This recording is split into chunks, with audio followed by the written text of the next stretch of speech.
Yo, what is up, headhunters, executive recruiters, search firm owners, and all around beautiful people? Yes, I'm talking to you, Chris Wessel. Welcome to Headhunters Live. We have been out for a few weeks because of the holiday break. We are back in with a banger of a show with Jordan, and I'm going to butcher your last name. I'm so sorry. Modiano. Pretty sure I got it right. There's no extra R in there, just Modiano. Oh, Modiano. Gotcha. How did you get Modiano? I like Modiano. I don't even know how you can butcher that name. I was so confident that I had it right. I'm like, I was impressed with myself, but man, I guess. What else could it be other than Modiano? It's not one of those names that I don't even know. The silent R, the R gets you every time. That R, the silent R. Well, guys, for those of you who don't know me, my name is David Stephan Patterson. Everybody just calls me DSP. And then right over here on the far side of the screen, we have the best looking man in the biz, Chris Wessel. What's up, Chris? Howdy. And by the way, total lady killer over here. And well, I don't mean the bad kind. And then over here, we have the big boss man, the big sticky cheese, as I like to call him, the founder of Boss Back Office Having Solutions, Neil Lebovitz. What's up, Neil? How are you? I've accepted the implied insult when you're introducing us, and I acquiesce. Rightly so. Wears you down after a while, right? And by the way, acquiesce is Neil's word of the day. Congratulations on nailing it. Bam, got it. Thank you. All right, guys. Well, a few things before we dive into the show. If anybody's watching live, please do me a favor and make sure you actually comment live so we know that you can hear us. And in addition to that, if you're watching the replay, comment replay. Make sure to give us a like, make sure to give us a love wherever you're watching. Share the show with everybody that you know. If everybody does that, we would be huge. Or as was it Trump would say, huge. As they say, huge. You know, that little accordion thing, you know what I'm talking about? Be huge. Anyway, that said, let's dive into a couple of promos before we get started. So for those of you who may not know, I'm the founder of the Digital Headhunter. We are a sales and marketing company. We help firms deploy their sales and marketing systems. And I'm hosting in a week and a half a major challenge on January 20th through the 22nd. So for 3 days, I am going to be sharing with you my retained search system. So if you are interested in that, all you have to do is go to realdsp.me/challenge. And it's going to be, we're going to be covering a lot of information there. And this specifically is for those folks who want to move from contingency to retainer. The techniques I'll be sharing here are specifically designed for those industries that don't pay retainers, kind of like you say, like say tech, for example, might be a good one, IT, or anywhere else where you've had trouble getting retainers or justifying retainers. I'll show you exactly how to do that, how to not only how to create the offer, but also how to sell it with all my templates, scripts, agreements, everything. All right. So go to realdsp.me/challenge. And in addition, Mr. Neil Lebovitz right over here, the founder of Back Office Staffing Solutions, also known as Boss. If you want to be what I like to call a boss recruiter, go to backofficenow.com. This is for those recruiters who want to even out the cyclic nature of this business, right? The feast and the famine, close the deal 1 month and don't close the deal the next month. Well, that can put a real hurting on your cash flow as well as your stress levels, and probably take years off your life too. So if you want to get recurring revenue, and you want to get into staffing and contracting, but you don't want to deal with payroll, you don't want to deal with the workers' comp, you don't want to deal with all the insurance, you don't want to deal with funding payroll, you don't want to deal with all the things with all that teeth, go to backofficenow.com and then get you started. It quite literally may just save your life. Wow. All right. So that said, Neil, you're a lifesaver. Go to Backoffice Now. And they're super easy to work with. I've used them myself a few times. You get someone, and listen, sometimes this stuff comes together last minute, and Neil's going to hate me for saying this. Sometimes this stuff comes together last minute. You might call him up, be like, Neil, I got someone who's going to go to work like now. I need them set up, and they'll make it happen. He'll probably be pissed at me for saying that, but yeah, thank you. Instead of people last minute, but they'll make it work. days, but we can deal with Feel free, emergencies. feel free to call Neil any time of the night, any day, any time of the night. He's there Here's to take his your cell call. phone number. His direct access to his social security number. Yes, I'll put up on the screen here in just a second. Like all that right. guy with that Trust ID where he put it on the bus and someone actually stole it and hacked them. We will have to do is we'll have to have start having like an after show. We'll have to get subscribers to this and then have like a special after show for the subscribers. They're the people who get Neil's social security number and cell phone number. So there's got to be a premium with this, right? Like you got to pay for it. All right, fair enough. I appreciate that. I wonder let's, what my digital information goes. Let's bring the man of the hour on, and that will be Jordan. Hey, Jordan. Hey guys, how are Good you? to see you. Let me rearrange you a little bit there. Excellent. All right, guys, well, let's get started. So, Jordan, I apologize first off about mispronouncing your name there. My bad. So it's Jordan Modiano, not Mordiano. No R there. No, Modiano. You got Modiano, and I'd love to hear the intro. I mean, we've got Chris as the best looking guy in recruiting and the lady killer, and we've got the other lifesaver. Where do I stack up here? You're the race car driver. You're the race car driver. If we were that works. If we were the eight, I don't know if there's 18 may be the right sort of analogy for it, but like the band of misfits, right? You would be like the thrill seeker, the race car driver, kind of like the badass of the group, if you will. You need like a leather jacket. Dwight Schultz in the A team, right? He was. What was his character's name? Not Face. That was the other guy. What was Murdoch? Murdoch, the crazy one. Murdoch was the coolest one. I'm Face, obviously, but Murdoch was obviously. Dave's looking like B.A. Baracus over there. I don't know. Wow, you guys are big fans. The boss over in Baracus. That's not a bad deal. So there you go. That's not a bad deal. I love it when a plan comes together. Sorry, I do love when a plan comes together. All right. Well, that said, let's dig into Jordan. Very glad to have you here, and thank you for being on our first show of 2025. Let's make it a good one. So, just tell the audience who you are, who are you, what do you do? Name's Jordan Modiano. Who am I? That's a loaded question. So we'll keep it around this subject. But I own an employment agency, Express Employment Professionals, global franchise. I've got 2 locations in the capital region, one in Albany, one in Saratoga. And we help good people find good jobs. We help companies find good people. It's, that's the short and narrow of what I do. Temporary, permanent, combination of both? Combination of both. The majority of what we do, we call it evaluation hire, helping people find that long-term gainful employment. Everybody used to call it temp to perm. I've grown to hate the word temp to perm so much because the companies and the clients, they don't necessarily see the negative side of it when they have somebody come in and they say, hey, the temps are here. As soon as you use that phrase to people, they kind of lose any ambition and motivation that they want to hang around. And most of it is where they're going to be working there for a long period of time with the hopes of getting hired on. So we call it evaluation hire. Evaluation hire.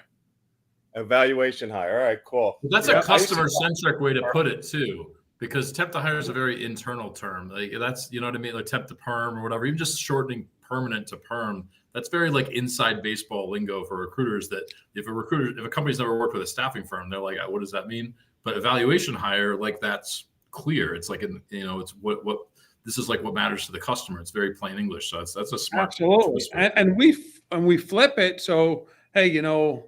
Mrs. Client, there's an evaluation hire. You have an opportunity to evaluate this candidate, and the candidate has the opportunity to evaluate you and see, at the end of the time period, if it's a good fit, well, hey, put a ring on the finger and get married. But, don't jump off into a honeymoon until you actually test the waters. Now let me ask you this. So as far as like niche, I mean, from my understanding, you work really in local markets. So you don't really have like a niche necessarily in terms of a specific job function like accounting or light industrial, but it's more, you work more that local market, right? And a variety of different types of niches.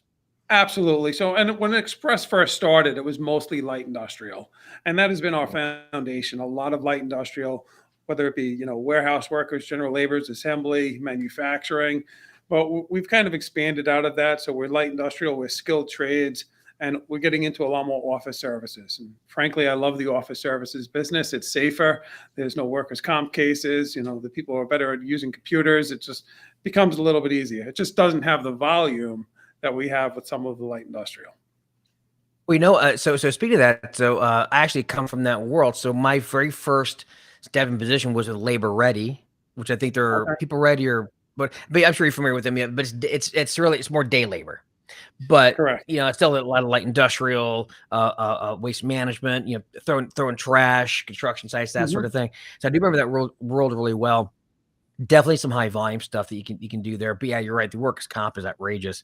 But just because you show recruiters, because I talk to recruiters about this all the time about niches, and you don't have to have like a job function niche. You can work in just a geographical location, and that's your niche.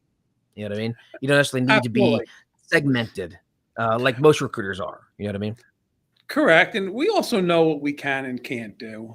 I mean, at the end of the day, we get requests for different things at certain points in times. Just because we're in the area and we've got a good name, it's like, you know what, that's not in our wheelhouse. And we're not going to jump in and try and help that person find a job or try and help that company find that person, because we're going to spin our wheels doing it. We know what we know. We know what we don't know. And, luckily we have some partnerships that we work with. And when that stuff comes across our way, somebody like Chris gets a phone call and says, hey, we're not good at this. We know you are. Let's figure it out. Yeah. And we're in the same market too. So Jordan and I talk a lot because I'm, solo with an admin, basically, higher end direct hire and management type positions. And if somebody comes to me, and this has happened before, somebody's like, hey, do you do temps, or like, do you like handle this kind of stuff? Or let someone have like some volume, I need to hire like a few people. I'm like, I can't help you with that, but I'm going to point to the person who can. So that's, like for recruiters out there, sometimes everybody tries to conquer everything and do everything. And like, just if you build a few good partnerships, it doesn't have to be splits necessarily. If you're referring business back and forth, it's just absolutely. You look at the customer will still come back to you because you pointed them to a good resource. And then it really helps you look good. So if you're in your market and you find like something that you don't know how to do, go find like a Jordan or me or whatever, and start helping each other out. Now, Jordan, I got to ask this. It's not often we do get the classic cast of characters on the show, but it's not often we get a guy who is a firm owner, a race car driver, and a motivational speaker, and an autism super dad. So I got to ask you, like, how. So you're a bit of a Renaissance man, I guess is probably the best way to put it, right? Sure. So you can't sit still. How do you go from? Oh, and by the way, and funny enough, Jordan was telling us about he just got a hip replacement, and so before the call, we're calling him a cyborg because now he's 1 week part human, part machine. But how do you go from being a race car driver to being a motivational speaker, which I definitely want to talk about that, by the way, motivational speaker, to a franchise firm owner? Like, how does all that happen? Oh, how? I don't know. It just is. I was born that way. So I don't really know. So since I was a little kid, I've always liked racing. It's been my thing. But nothing was handed to me. Maybe this is my dad's fault. I was started as a kid racing little BMX bikes, and I was getting my butt kicked by kids with better equipment. And I told my dad what I needed. And he was like, get a job.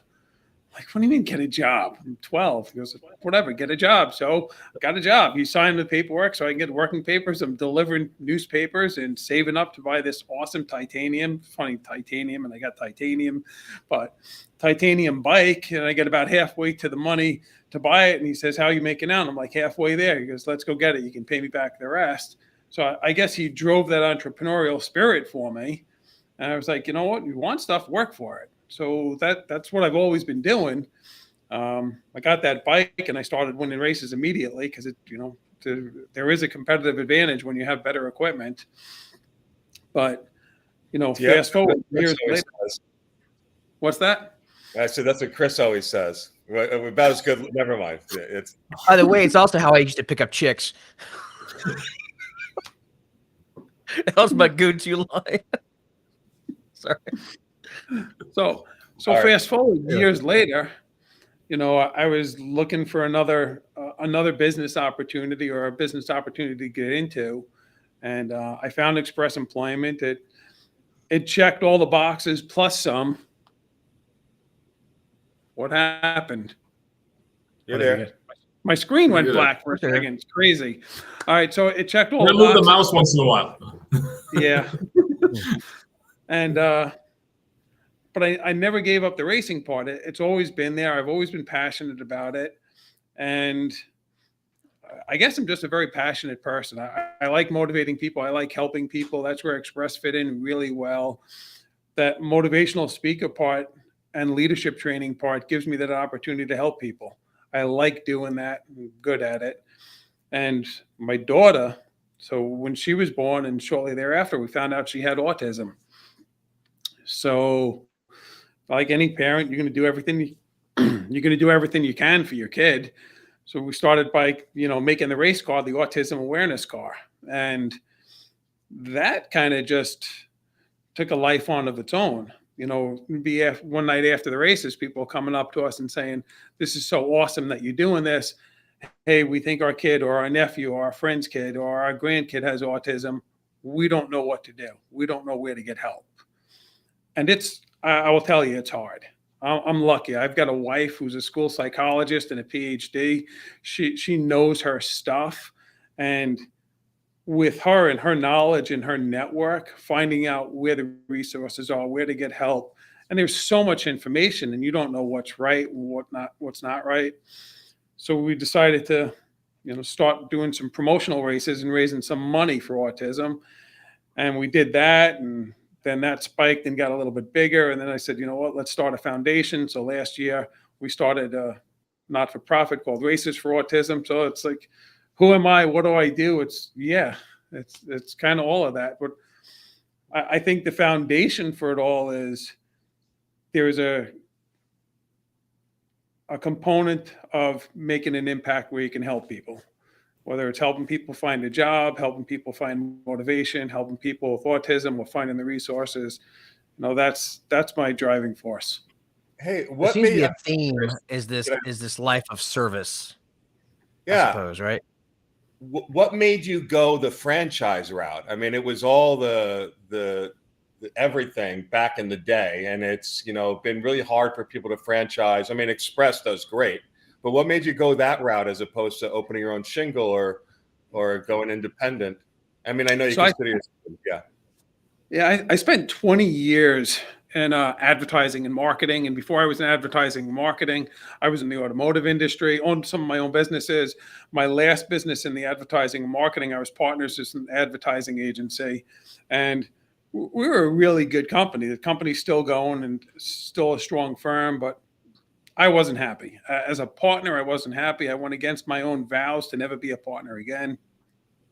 So I was looking for something else. And people would tell me, just open up your own agency. You know what you were doing. I'm like, no, that's that's BS. I built a good business on it, and I'm not going to turn around and backstab it just because me and my ex-partner were a great partnership. We're great friends now. They do all my advertising and marketing now. We didn't have that great symbiotic working relationship. So I started looking for something else, and I didn't know what I was going to do. Promised my wife by mid-September or by the end of the summer of 2015, I'd find something. And a friend of mine said, look at staffing.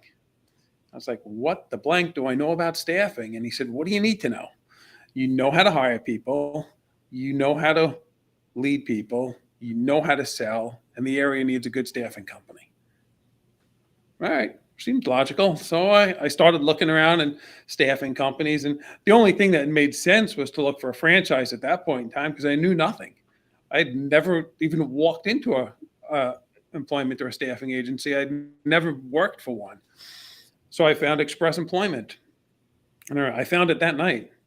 I looked at Entrepreneur's top 500, franchises, and then, what's staffing, what's employment, and Express was up there and it was up high. Started doing my research, and that was February, maybe March of 2015. And, got through the process, went through my discovery day, signed the lease, and we opened September 14th, 2015. And there's no way I do something like this without a franchise. This is just, I know Now, my strength. I know what I'm good at. well, okay, the one thing I want to dive into is I know with staffing, light industrial specifically, from me being in the business, I know it's very price driven, right? It's very price driven, and so moving away from being price driven, I mean, obviously having the express name behind you helps, I'd imagine. But what did you do to get out of that like sort of commodity trap of staffing? Because again, I know, especially in like industrial staffing, especially very, at least from my experience, very price driven. So how did you get away from that? I think that there's a couple of things. Sometimes what you don't know can hurt you. I didn't know there was commodity. I didn't know it was all price driven. I didn't know any of that. I knew how to run a business. I knew how to do great customer service. So that's what I did. And it just, when that stuff isn't in your realm, you don't pay any attention to it. It doesn't impact you. So it didn't impact me. And then I would ask people, I would ask our clients, what's your experience like with other agencies? Or they would ask me things that told me what their experience with other agencies were like. For example, I remember one of our very first clients, I went out to meet them.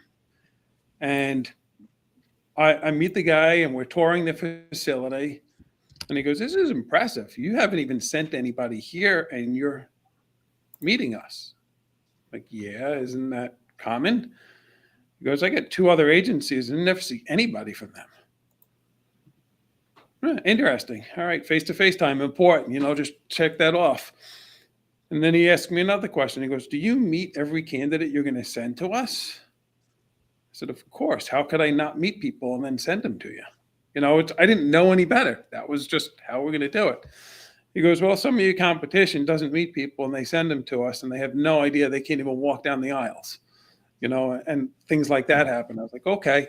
So I realized early on there were some simple nuances, just, do the right thing and over communicate, and Chris can tell you, he's heard us talk to our staff in the past. Communication for us is a really big thing, whether it's good news or bad news. We've got to tell the clients, we've got to tell the prospects what's going on. The worst thing that could possibly happen for us is one of our clients or prospects call us looking for an update. If they've got to call us and they want to know what's going on, it means they think we forgot. And yeah, there's a lot of grace that you get when you're over communicated, but I know for a lot of folks it's hard to do because they put off like sharing bad news or whatnot. But yeah, you get a lot of grace when you're very communicative like that. Definitely. Yeah, I mean, I'd rather pick up the phone and give you bad news every single day, because 2 weeks later somebody else comes in the door and says, hey, I think I can do this for you. I'm like, there's no way. Jordan and his crew are working so hard every single day. They're not getting anywhere. I'm not going to move away from them and go with somebody else. It does make a difference. Communication is absolutely there. You're right about the grace. Well, and you have to, you're competing against the big boys in labor, the ex-labor readies, of course, not that that's around per se, but the Adecos, the Manpowers, and all these powerhouses that have these kids that they turn, right? I mean, so a big point of difference for you. I could see that. 100%, and we're really big on building relationships, and for us, that's a big deal too. And you guys know it, when you've got your relationships, you go deep, it allows you or I should say it inoculates you. We're all making mistakes. It's going to happen. We're going to make a mistake. We're going to screw something up. When you've got a relationship and you've got that foundation of trust, you own it and you move on and you go from there, and you don't have to worry about somebody coming in right behind you trying to take your business. Well, another thing I can tell you from observing Jordan in the market for years before we became closer friends is him and his team, they take their business very seriously. And it's an industry where I know people in like kind of very general staffing that don't even really take their business that seriously, or the jobs. It's like, it's low level jobs, blah, blah. They kind of brush it off. Even the people who work on it are like, it's nothing big. It's just low margin, like high volume stuff, blah, blah. But like Jordan and his team keep banging the drum of like, everybody we put to work, we're like helping somebody put food on the table for their family. Like they're treating industrial staffing like it's as important as an executive search, which it is. and it's for the customers. It's important. And for their customers, it's super important. And so like that was something that I had noticed even on the outside for years, that like you talk to him versus a couple of other like games in town that do like kind of the general staffing, and like you hear this like, oh, like this guy actually like cares about it and treats it like seriously. And I'm sure that comes through in client communications and prospecting. I think so. I mean, we have a standard line, like we don't want to be a vendor. If you're looking for a vendor, we're not it. If you're looking for a partner, we're it. And we get it. You know, you're coming to us because you need to get product out the door. You've got to get shipments done. You've got to get orders picked. You've got to, whatever it is you've got to do, you need our help to make that happen. So we take that seriously, because if we can't deliver for you, you can't deliver for your company, you know, and to your clients. So we work very hard with that. And on the flip side, we work very hard for the people who come to us looking for work. You know, if you're coming here, we're going to work hard for you, but we want you to do the same thing for us. Yeah, we know light industrial is tough, and we all live in the world of no call, no shows. It happens. We try and make it happen less. We try and have a better hired on ratio than other folks. And we also work hard with companies and tell them, listen, you know, this guy's had an attendance issue. Let's cut the cord now. Let's find you somebody else. And companies don't always want to do that. You know, it's people are afraid of change. People don't like change. And sometimes a supervisor would rather just say, hey, I know this guy's going to show up 4 days a week. I'll take the 4 days a week instead of making a change and hoping we have somebody who shows up 5. But I'll tell you what, you mentioned before, to go back to this, about getting to know your clients and just do all that you can for them, and just have that personal relationship with them. I remember when I was at Labor Day, again, this is way back in the day, we had one client who, I mean, probably anywhere like 20, 25 guys a day on average they would get from us. So it was a pretty big client, like 20, 25 folks a day, big client. And we developed this relationship where I call this the manager, the production manager, who would always order from me. And there was 2 other firms working who had contracts there, but we had the most people. And it was really, we did good work. But at the end of the day, I called them every 4 o'clock every day, and we would just shoot the shit for about 20 minutes. And we'd talk about the Bubba Show, because I was back then in Tampa, the people of the Love Sponge. I was like the big radio jock at the time. Oh, did you hear what Bubba said today? Oh my God. And we just shoot the shit. And because we're just buddies, you know, it gave me a lot of grace. Right. And I think a lot of people forget that. And obviously there's, you want professionals, you want quality, but man, just be friends with your prospects, you know, like what they like, you know, and then Absolutely. They'll like you. It's like, yeah, so what Dale Carnegie said, if you want to be interesting, be interested. Right. And be a resource. You know, I've got clients who will call me and like, I need to pick your brain. And we won't be talking about staffing. We'll be talking about a business challenge. We'll be talking about a challenge with somebody on their team. We'll be talking about how to coach upper management or coach down or something like that. And it's just, you know what? There's no revenue tied to that conversation or that meeting or that lunch. What's tied to it, though, is the longevity of us doing business and having a good business partnership. Oh yeah. Well, let's talk about this. I'm curious. I moved away from that topic and going back to franchising. As Neil said, right now, a lot of folks who start their own company, they want to do it without franchising, because obviously there's franchise fees involved, and there's the monthly franchise fee. There's also the first initial fee, and that can get pretty expensive. So, you know, I'm curious, having gone through it so far, to anybody who's thinking about maybe going into the franchise system, whether it be Express or MRI or Sanford Rose or whatever it happens to be, what would be your best advice to be, having gone through it yourself now, what to look for, what to ask, what to watch out for, that sort of thing? So a couple of things. I've been asked this a lot, so I've given a lot of thought. First, you need to know yourself. You need to know what you're good at and what you're not good at. And if the things you're not good at is what the franchise can bring to the table, that's fantastic. If the things you're really good at is what the franchise is going to bring to the table, and what they're weak at and what you're weak at, it doesn't make a lot of sense. So for me, all the back office stuff, the nitty gritty paperwork, the figuring out payroll, wage garnishments, unemployment, all the laws, all the updates, all that other stuff, that stuff makes the hair on the back of my neck stand up. I can't stand that stuff. Right, but then you use a boss. You don't need a franchise. You could be independent. You can use us and then not have a franchise. I'm just saying, David, so many solutions. There's different paths you can go for sure. Right. Could, but when you're going to something brand new and you don't know a lot, there's a system already to go. So one of the questions that I asked a lot of the other owners when I was learning about this franchise was, hey, what would you do different? Here's what they all said. I'd follow the system. I was like, whoa, wait. You would have followed this? Didn't you buy a system? You know, for me, that's what I was doing. I was buying a ready-made product, ready to go. Follow these steps. You're going to be successful and generate revenue and make a difference. You know, and that worked well for me. It was something that I could do. It was something that had a good plan. It was something I could take my strengths, my relationships, my sales skills, my business ownership skills, and not necessarily know about the other things. I had a franchise who could handle those other things, show me the steps I needed to do, and do it and be successful. And we did it. You know, we had pretty quick success pretty quickly. We broke even in 7 months. You know, we did really well. I'll step back years later and think about, okay, so Express, a global $4.5 billion franchise. What are they good at? What are they not good at? They're no different than any other giant company. They've got their strengths. They've got their weaknesses. They've got the people thing down pat. You know, they've got the legal stuff pretty down pat. And I got to give them credit, having to do it for multiple countries with 50 different states.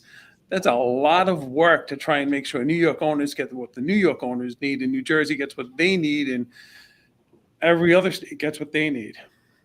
Do they lack a little bit in some of the tech? Yeah, they do, but they're not a tech company.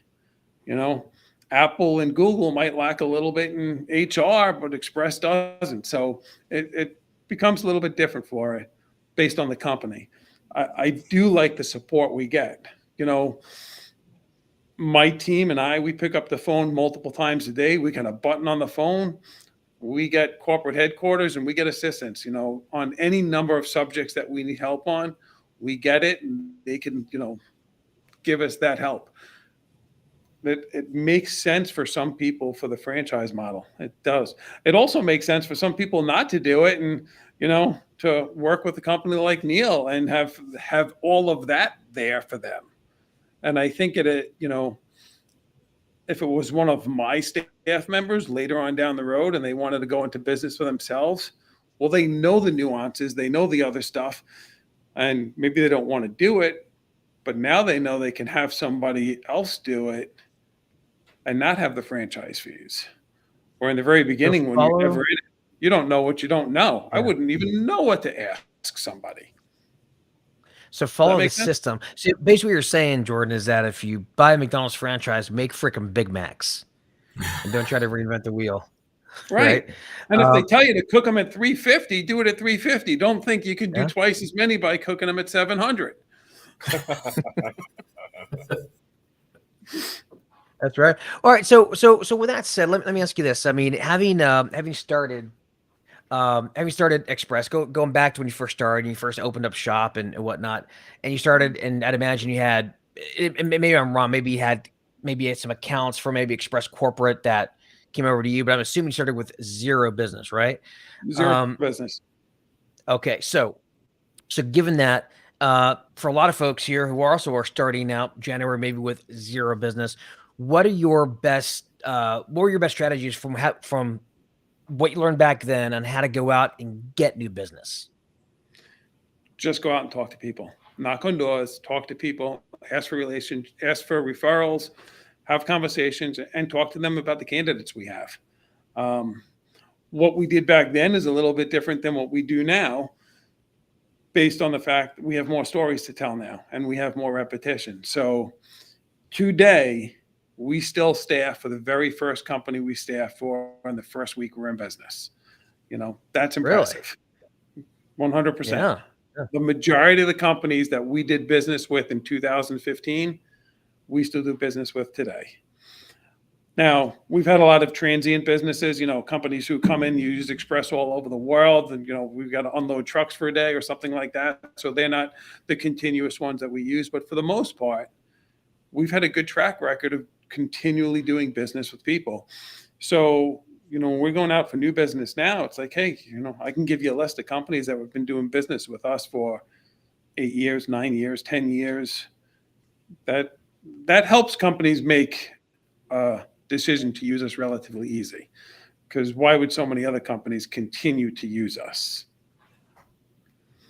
Well, So, I think also just talk to people. on the go, topic Chris, of business development stuff, right? So I know, because I've sat in some of his trainings with his staff, and I know from knowing Jordan that part of it too is being vulnerable and being authentic in terms of actually getting those meetings and building the relationships. And I know you talk to your people about it all the time too. And you give them examples of you could basically pretty much fall on your face in the meeting and just recover from it. You know what I mean? Just roll with it. Nobody's perfect. Don't try to be perfect, and try to connect with people. And I think I know that's worked well for you. And I know you talk about that a lot with your staff too. Yeah, we do. It's, people get intimidated and they forget it's just people, and we're not a magic bullet. Stop trying to sell us as a magic bullet. We're going to make mistakes. We're going to screw stuff up. That's going to happen. Here's what we're going to do. We're going to work harder than anybody else. We're going to communicate better than anybody else. And when we do make a mistake, we're going to take ownership of it. I can't promise you anything, it's not like I have a different pool of people. We're all working with the same pool. It's, how do we get to some of the people in those pools? How do we weed out different people in those pools? And how do we communicate it with you? And it happens. I remember years ago, I had taken somebody from another agency, and she really struggled with being honest with our clients about the people. And I'm like, no, you have to just tell them, just be honest. She goes, but they're not that good. I said, tell them you don't believe they're that good. So I remember we had a client, they had a major project, and they wanted 5 or 6 people that they could hire long term. And every day they were like, we need people. And she came to me and said, I've got 4 guys for him, but they're not keepers. I said, call them and tell them. Just, well, then why would I bother? And I said, all right, come on, let's do this. And we did it together. So I remember the phone call. I'm like, hey, we got 4 guys. They might show up tomorrow. They might not. Best case scenario, they help you not fall so far behind. Worst case scenario, you're no better off than you are right now. We're still looking for your keepers, though. You want to take a shot on them? Hell yeah, appreciate that. Thank you. And she just looked at me. She was amazed. I'm like, it's just being honest. They know we're working, but would you rather communicate what we are getting, and we'll figure out some type of solution to help you? So 3 of the 4 guys showed up one day. 2 of the guys showed up the next 2 days. And on the 4th day, he was like, you're right. They weren't keepers, but we're not as bad off as we would have been. And we got some other people coming their way now. And it's just, like Chris said, that's the being vulnerable part, but it's being honest. Grace. It's Grace. Well, let me ask you this. You have, of course, we had a question from Dima. How do you find new prospects to talk to? I want to kind of here's the question. I'm going to kind of reconfigure the question a little bit, because you talked about talking to people, right? And I know you, as a motivational speaker, one of the things you talk about are making cold calls, overcoming call reluctance. And so, finding prospects isn't that hard. I think anybody can find prospects with, LinkedIn, all these different contact tools out there.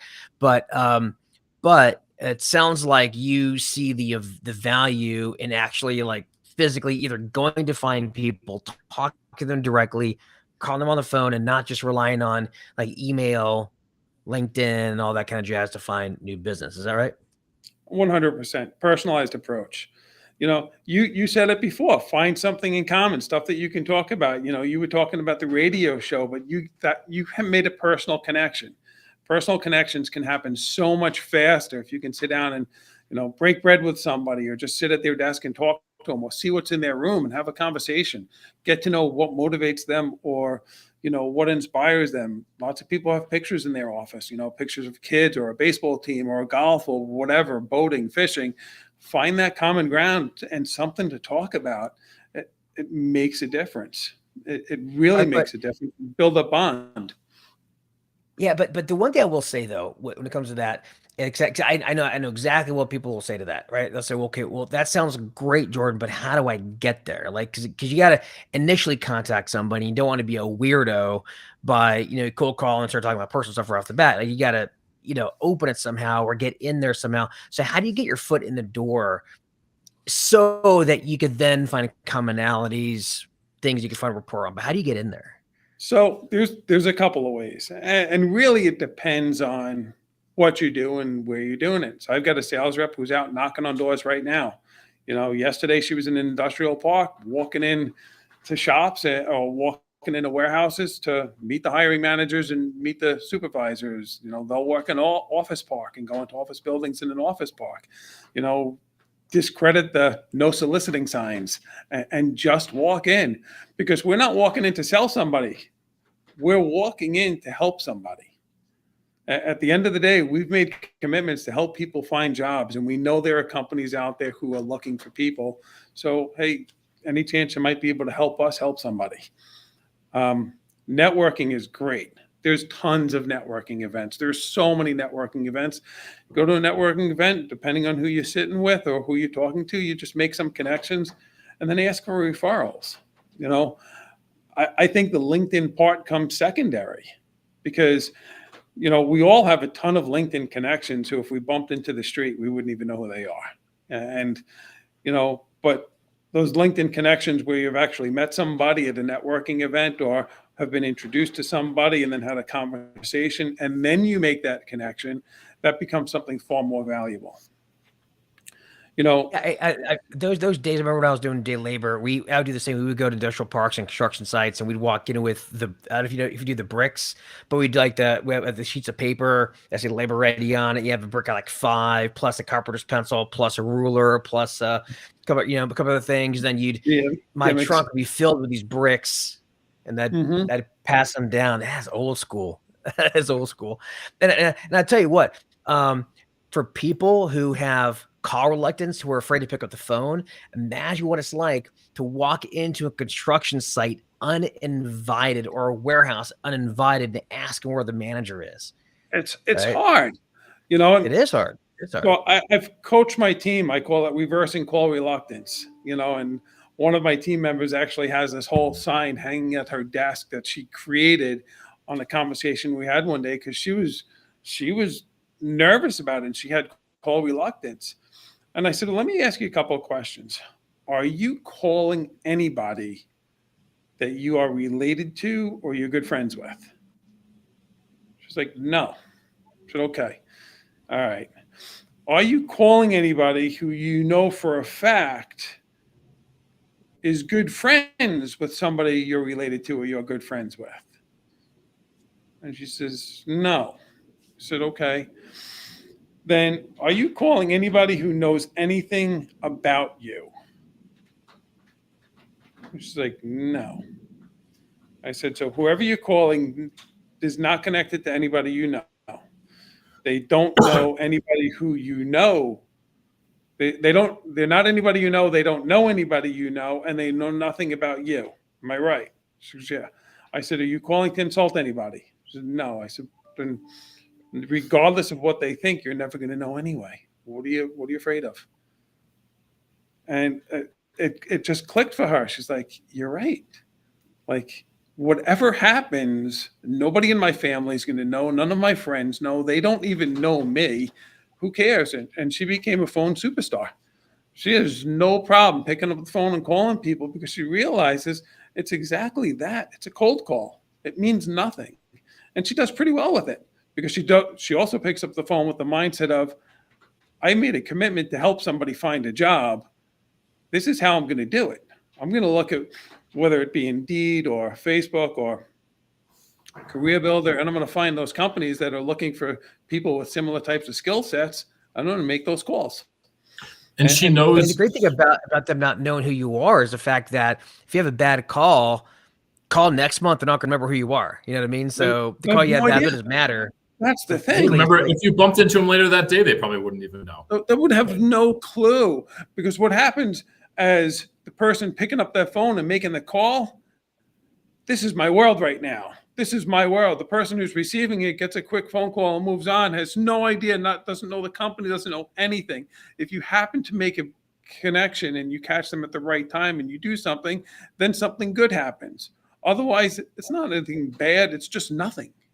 Well, and I know one of the things that's helping her too is she believes she's making a difference. She believes in what she's doing. She believes in the value. And I know a lot of recruiters that don't, a lot of salespeople that don't. Like they got too much stuff in their heads, too much like using head trash. They don't think they offer value. Like the people who like are afraid to charge, more than as much as they should charge, because in their head they're like, I'm not that valuable. When your team is industrial staffing, that one of the lower kind of echelons of staffing, if you will, but they're like, listen, I believe in this. I'm helping. I got value. I got good people. You need good people. Like, I feel like that call reluctance, part of getting over it is you got to really believe that what you're doing matters. Well, yeah. And that's no different for anything. I mean, it doesn't make a difference what you're selling. You have to believe it and you have to be passionate about it. If you don't have that, you can't do it. So that's one of it. But the other one is, like you said, only one of two things ever happens on the phone call: something good or nothing. Nothing. It's not like anything bad's happening. It's not like, hey, you're not doing business with this person anyway, so you're not going to lose business. They don't know you, so it's not like they're going to show up and beat the crap out of you. Like, nothing bad is happening. It's either nothing or something good. You know what, Jim? My mentor in the business, when I first started cold calling, took the phone during one of the calls, hung it up, and he's like, and he just looked at me and he's like, that's as bad as it gets, what I just did. Is there any pain? Tell me, like, nothing, that's it. The phone was just hang up and it's over. It's all done. Yeah. I mean, that's the thing. It's nothing.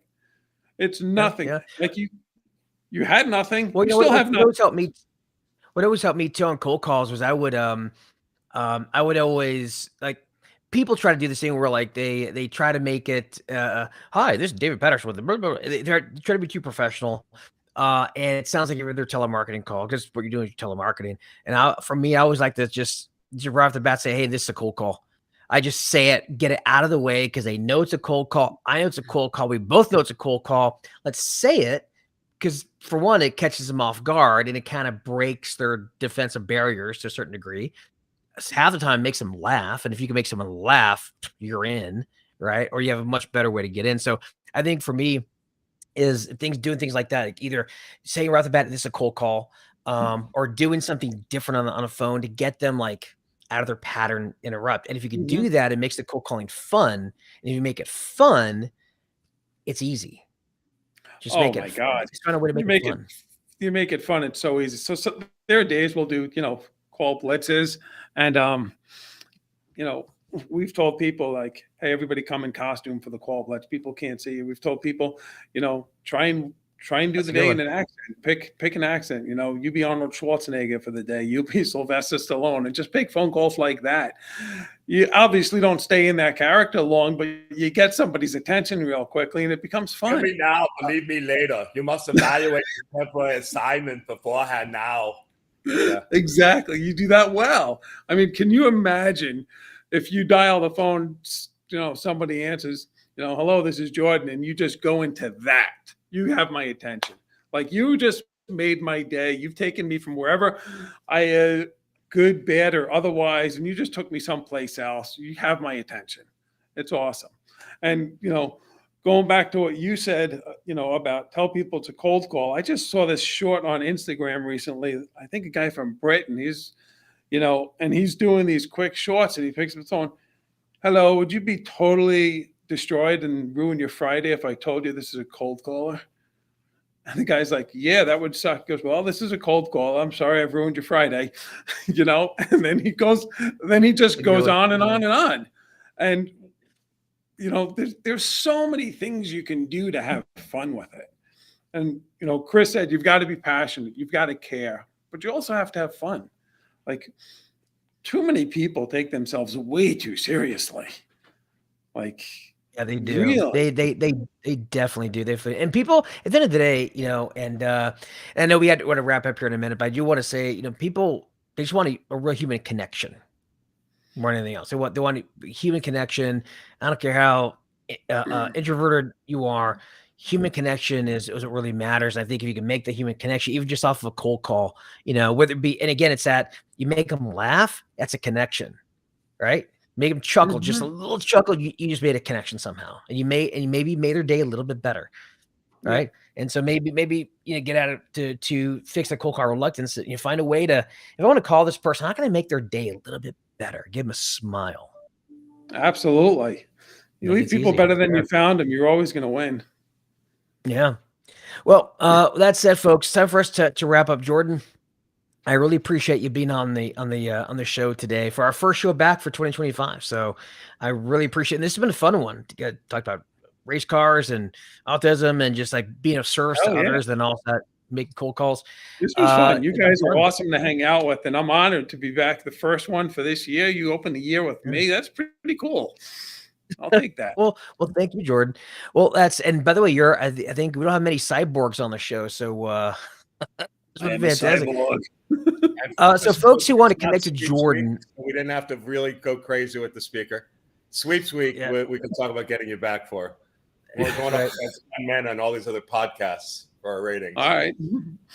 Now, for those folks who want to connect with Jordan on the LinkedIn, I have his LinkedIn URL right there. It's LinkedIn, and his slug is Jordan Modiano. No all R. right, and that's right. No R. Did I say the R again? I said Modiano, right? No, I said just remember the R. All right. And then also, if you're looking for a back office staffing solution, don't forget to go to backofficenow.com, the only back office solution that I recommend. And not just because Neil's my buddy, but it actually is a fantastic service. And for those folks who want to move from contingency to retainer, check out my challenge. It's the Retained Search Challenge on the 20th through the 22nd. Go to realdsp.me/challenge and check it out. All right, Jordan, thank you very much, sir. It was great to have you on. And for all those folks watching, thank you. And thank you for being here again, folks watching this. And see you guys later. Bye, everybody.